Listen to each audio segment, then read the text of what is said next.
ভূত কই কই ভূত, ব্লগারদের ভিড়ে পথ ভুলেছে ভূত। ভূত কই, বাইক ধরা ভূত। হুড়া থানার অর্জুনজোড়া কেশরগড় পথে যে ভূতের আতঙ্ক দানা বেঁধেছিল, ইউটিউবার আর ব্লগারদের ভিড়ে সেই আতঙ্কের বড়জোর সিকিভাগ পড়ে।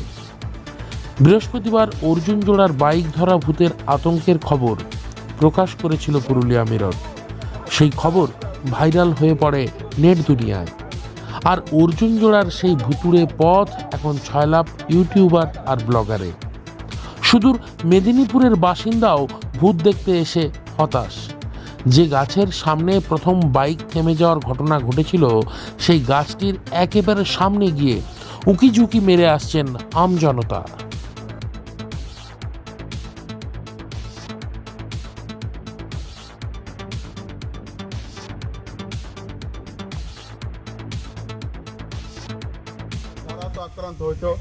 আজ থেকে বেশ কয়েকদিন ধরে পুরুলিয়া হুড়া থানার অন্তর্গত অর্জুনজোড়া গ্রামে ঠিক এই জায়গা থেকেই গুজব রটেছিল।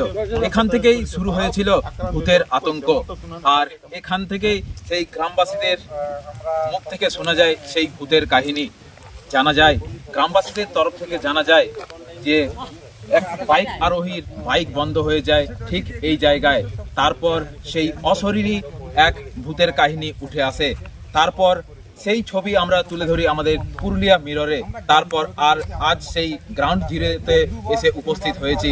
আজ গ্রামবাসীদের তরফ থেকে জানা যাচ্ছে এ কিছুই নয়, এটি শুধু গুজব মাত্র। আরও জানিয়েছেন যে এর পেছনে কোনো অসাধু চক্র থাকতে পারে। তাই সমস্ত কিছুটাই কিন্তু আমরা তুলে ধরব আমাদের পুরুলিয়া মিররে, যে এখানে আজকের দিনে গ্রামবাসীরা কি বলছেন। এইটা হচ্ছে আইডিয়া, যেটা হচ্ছে রামমোহন স্কুল অর্জুনজোড়া গ্রাম 2 নম্বর সামনাসামনি আছে বাঘাটাঁড়। তার এখানে আছে শিব মন্দির, একটা বাসিয়ামটাঁড় বলে একটা শিব মন্দির আছে। এইখানে নাকি বলছে আশেপাশের লোক বলছে ভূত নাকি বাহিয়েছিল। তো ভূত তো আইডিয়া কিছু নয়, এটা একটা আতঙ্ক। হালকা লোককে মানুষ হয়তো কিছু ভয়তিকি দেওয়ার কারণ স্কুল যেভাবে ছেলেছুলু আসা যাওয়া করছে টাইমে সেই মতোই যেন আসা যাওয়া করে। গার্জেনদের কাছে বলবো ছেলেরাকে যেভাবে পাঠাচ্ছে সিনেন খাওয়া দাওয়া করে সেভাবেই যেমন পাঠায়। ভূত প্রেত বলে কিছু জিনিস নেই, বুঝলে কোনো ভয় পাওয়ার কোনো কারণ নাই। কোনো কারণে হয়তো ওর গাড়ি ফাড়ি বন্ধ হয়ে গেছে, এই কারণে হয়তো আতঙ্ক হয়েছে রোদের জ্বালায়, এই কারণ বটে। বাকি কিছু লয় হইলে ভূত ফুত কিছু নাই। আপনার বাড়ি মেদিনীপুর? এখানে এসছেন কেন? ভূত দেখতে এসেছিলাম, ফেসবুকে দেখলাম ভূত এসছে এখানে, গাছে ভূত ফুত দেখা যাচ্ছে, এই জন্য এলাম। মানে ফেসবুকে দেখেছিলেন? হ্যাঁ, ফেসবুকে ইউটিউবে দেখেছিলাম ভূত এসছে, দেখতে এসেছিলাম। আর তার জন্য মেদিনীপুর থেকে এসছেন? হ্যাঁ, কি দেখলেন এখানে এসে? দেখা পেলাম না তো, বেকার বেকার এলাম, বেকার বেকার ভূত দেখতে এলাম, দেখা পেলাম না। মানে কি মনে হচ্ছে এটা গুজব? গুজবই তো মনে হচ্ছে। কই ভূত হলে তো এতক্ষণ আমাকে ধরে নিয়ে পালিয়ে যেত না। কতজন এসছেন মেদিনীপুর থেকে? কতজন এসছেন? আমি একা মেদিনীপুর থাকি, এখানে কাজের জন্য আছি। কাজের সূত্রে পুরুলিয়াতে থাকেন? পুরুলিয়ায় ছিলাম, এই ভূত দেখতে এলাম, শুনতে পেলাম কি ভূত ফুত এসছে, এই জন্য এসেছিলাম। কি করেন আপনি? আমি পোস্ট অফিসে কাজ করি। পুরোটাই গুজব। আর এই গুজবের পিছনে থাকতে পারে কোনো অসাধু ষড়যন্ত্র। সেই চক্র হয়তো চাইছে রাস্তা ফাঁকা থাকুক, জনগণের মনে আতঙ্ক থাকুক, তবেই হয়তো তাদের কার্যসিদ্ধি হবে, বলছেন বাসিন্দারাই। গাছে তো কিছু দেখতে পেলাম না, এবং যে গুজবটা ছড়াচ্ছে সে জানবে যে একটা ফালতু গুজব ছড়াচ্ছে। কিচ্ছু নেই এখানে। আমি তো পুরো গাছটা করলাম, গাছের মধ্যে কিচ্ছু নেই, পুরো পরিষ্কার। ভূত বলে তো কিছু জিনিসই নেই। আর ভূত বলে যে গুজব ছড়াচ্ছে সে একদম ফালতু জিনিস, ফালতু ছড়াচ্ছে। এটা কিচ্ছু নেই ভূত বলে। এটা কোনো অসাধু চক্র মনে হচ্ছে। এটা তো মনে হচ্ছে যে কেউ এটা করছে।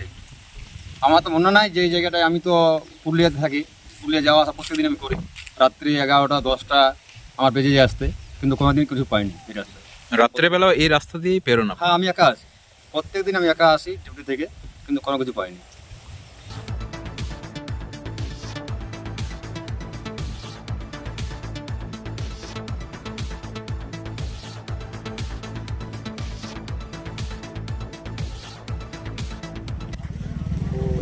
সমস্ত বিষয়টাই কিন্তু আজকের দিনে গুজব বলে জানাচ্ছেন গ্রামবাসীরা। তারা বলছেন যে এই সমস্ত ভূতের কাহিনী বা ভূতের গল্প এটা শুধু গল্প মাত্রই, এটি কোনো সত্য ঘটনা নয়। ভূত বলে কিচ্ছু হয় না। আজ এর পিছনে নিশ্চয়ই কোনো অসাধু চক্র থেকে থাকতে পারে, তাই এই গল্প রটানো হচ্ছে। গ্রামের মানুষ বলছেন এই গ্রামে আপনারা নির্ভয়ে আসতে পারেন, এখানে কোনো ভূতের ভয় নেই, এমনটাই কিন্তু তারা জানাচ্ছেন। হুড়ার অর্জুনগড়া গ্রাম থেকে বিশ্বজিৎ সিং সর্দার, পুরুলিয়া মিরর।